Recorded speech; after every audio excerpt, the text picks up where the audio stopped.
The cold wind cut through the streets of Austin as James Walker adjusted his fine jacket, trying to keep out the chill that insisted on invading his body.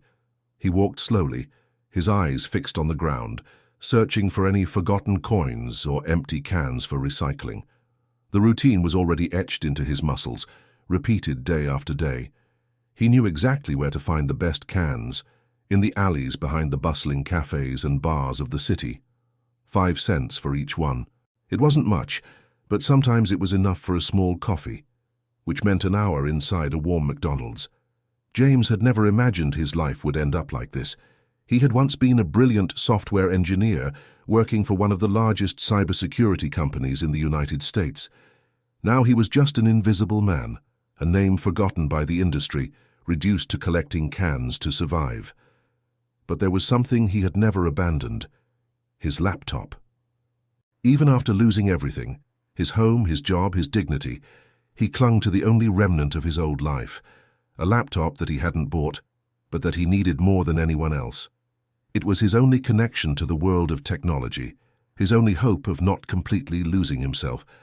That morning, like so many others, James followed his route, passing by the Tesla showroom in downtown Austin. The shine of the electric cars reflected off his pale skin, reminding him of the day he promised his daughter Emma that one day he would buy one for her. She was only 10 years old at the time, and he was at the peak of his career. Now she probably didn't even remember his promise. He swallowed hard and looked away. There was an unusual commotion in front of the showroom. A small crowd was beginning to form, with people holding their cell phones high, waiting to capture something special. James heard fragments of excited conversations. Is he really coming? Will he talk to us? I never thought Elon Musk would come all the way here. Elon Musk. James felt his heart race. He had admired Musk since his college days, not only for his genius, but for his boldness in challenging the impossible. He remembered spending sleepless nights reading about the innovations of Tesla and SpaceX, imagining what it would be like to work alongside a man like that. For a moment, an absurd thought crossed his mind. What if he tried to speak with Musk? What if he asked for help? No. Ridiculous. No one would listen to a man like him, let alone a busy billionaire. But before he could completely dismiss the idea, his hand touched something in his pocket. A 25-cent coin, the last one he had left. He spun the coin between his fingers. An old habit. The idea didn't seem so absurd anymore. He made an impulsive decision. He moved closer to the crowd, standing on his tiptoes to try and see better. The first black SUV arrived, stopping in front of the showroom. A security guard opened the door, and a second later, Elon Musk emerged. Wearing jeans and a simple black t-shirt, he looked more like an ordinary engineer than one of the richest men in the world. James felt his throat dry up. He didn't have a plan. All he knew was that this was his only chance. He pressed his lips together, gathered his courage, and stepped forward. Mr. Musk. His voice sounded firmer than he expected. The crowd turned. Some people laughed, expecting to see a billionaire ignoring yet another street beggar. One of the security guards was already moving toward him, ready to push him away. But then something unexpected happened. Musk stopped and looked directly at him. "Can you give me $1?" James asked, his voice carrying more than a simple request. The crowd murmured. Some laughed, others raised their cell phones ready to capture what could be a funny or embarrassing scene. Musk tilted his head, intrigued. $1? He repeated, folding his arms. That's a very specific request. Most people ask for more. James forced a smile. $1 has 18 possible coin combinations. It's a perfect test to know if someone really wants to help or if they just want to get rid of you. Musk was silent for a moment. His gaze narrowed, as if he were solving an invisible puzzle. Finally, he smiled slightly. That was a pretty interesting analytical answer, algorithmic even. James felt his hope rise. Musk wasn't ignoring him. He was listening. "But you're not here for $1, are you?" Musk asked, now looking intently at James. James's heart raced. He knew that this moment would define his future. He took a deep breath, feeling the weight of the laptop pressed against his chest. "No," he admitted. "I guess I'm here because Sometimes the biggest problems can't be seen until someone looks at them differently. Musk's gaze changed. Now, he seemed genuinely interested. "You're a programmer," he said, not as a question. James nodded.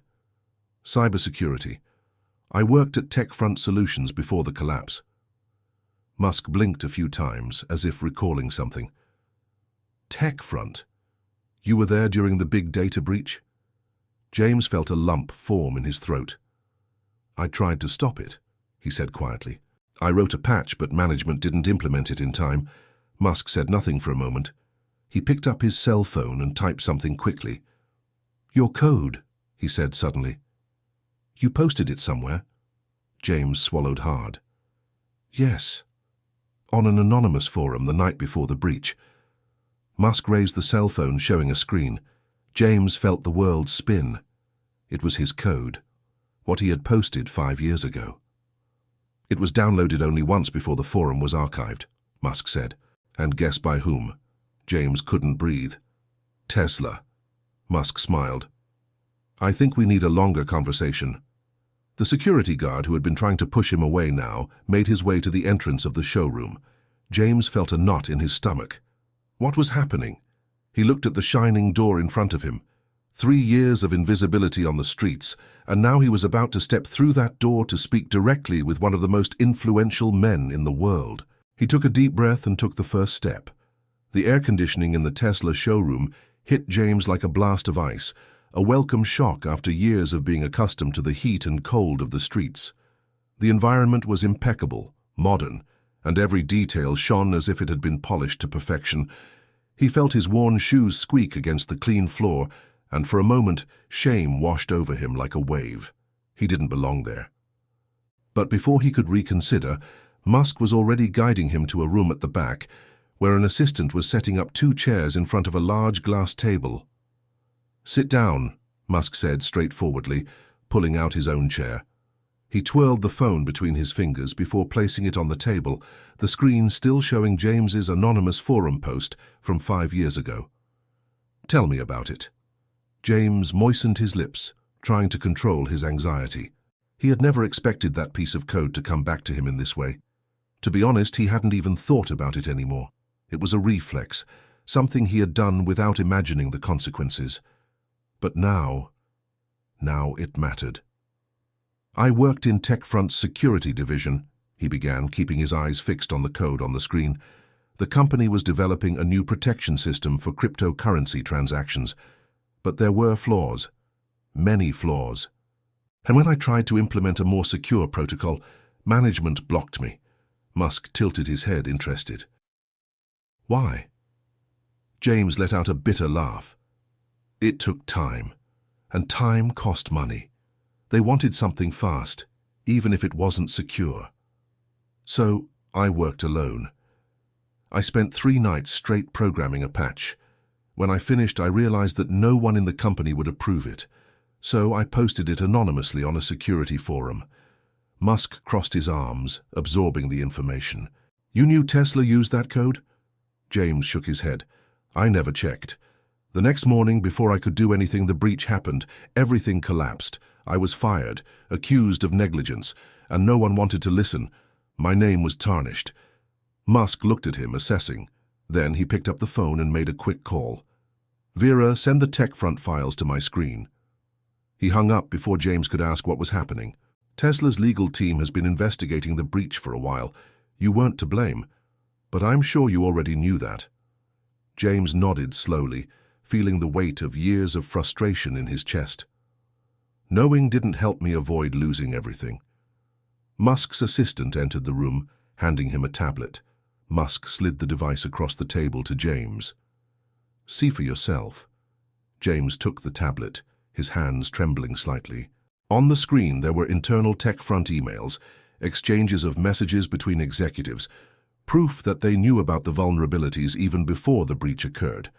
And the most shocking, evidence that someone inside the company had deliberately sabotaged the system to cover up financial problems. "They used me as a scapegoat," James whispered, feeling a lump in his throat. "Exactly." Musk leaned back in his chair. "And now the public will know about it. These documents will be handed over to the authorities later today. James felt a wave of confused emotions: relief, anger, disbelief. 3 years of living on the streets, carrying guilt that was never his. And now, in a matter of minutes, everything was changing. "Why are you showing me this?" Musk smiled slightly. "Because it's not just the truth that matters. It's what you do with it." James took a deep breath, trying to organize his thoughts. What would he do with this? Sue the company? Try to reclaim his reputation? But before he could answer, Musk slid another document across the table. Now comes the important part. James picked up the sheet, his eyes carefully scanning the words. It was a job offer, a position at Tesla, but not just any position. Head of Adaptive Systems Security? He read aloud, hardly believing it. Musk nodded. "Your code saved Tesla millions of dollars, but more than that, you have a way of thinking that we need. Someone who sees beyond the obvious, who understands both technology and human behavior." James blinked several times, unable to fully process. "You're offering me a job?" "Not a job," Musk corrected. "A second chance." James's heart pounded in his chest. Was this real? After years at rock bottom, was he really being pulled back up? "There's one condition." Musk leaned forward, his eyes firm. "Your laptop." James clenched his fingers around the old computer, instinctively protective. "What about it? I know it isn't yours." James felt a lump in his throat. He had stolen that laptop from a cafe a year earlier. Not because he wanted to, but because he needed it. Without it, he would have completely lost his identity as a programmer. But now, Musk knew. "I had no choice," James murmured. "I understand." Musk nodded. "But doing the right thing after a mistake is what really matters. Part of your signing bonus will be a donation to that cafe, enough to buy new laptops for all the employees." James felt his eyes burn. "That's fair. So, do we have a deal?" James looked at the contract in front of him. He thought of Emma, of his lost dignity, of the burden he had carried for 3 years. He picked up the pen and signed. Musk smiled and extended his hand. "Welcome to Tesla, James." James shook the offered hand. But before he could stand, Musk pulled something from his pocket and placed it on the table. A $1 bill. James frowned. "What's this?" "You asked me for $1 this morning, but I think we both know it was never about the money." James picked up the bill and turned it over. On the side, Musk had written a phrase: "Sometimes the best investment isn't measured in dollars." James smiled. For the first time in 3 years, he felt like himself again. While holding the $1 bill between his fingers, James realized the true meaning of that moment. It wasn't just about money, a job, or revenge. It was about rebuilding, about proving to himself that he was still capable. He picked up his laptop for the last time, feeling its familiar weight, and handed it over to Musk's assistant. He no longer needed it. Now he had something far more valuable, a second chance. And as he left the room, he felt something he hadn't felt in years: hope. If this story inspired you, share it with someone who needs a second chance. You never know the impact a small gesture can have on someone's life. Leave your comment below and let us know where you are watching from. Your opinion is important to us. And if you believe in the power of second chances, click the like button and subscribe to the channel for more incredible stories like this. Turn on notifications so you don't miss any news. See you in the next story.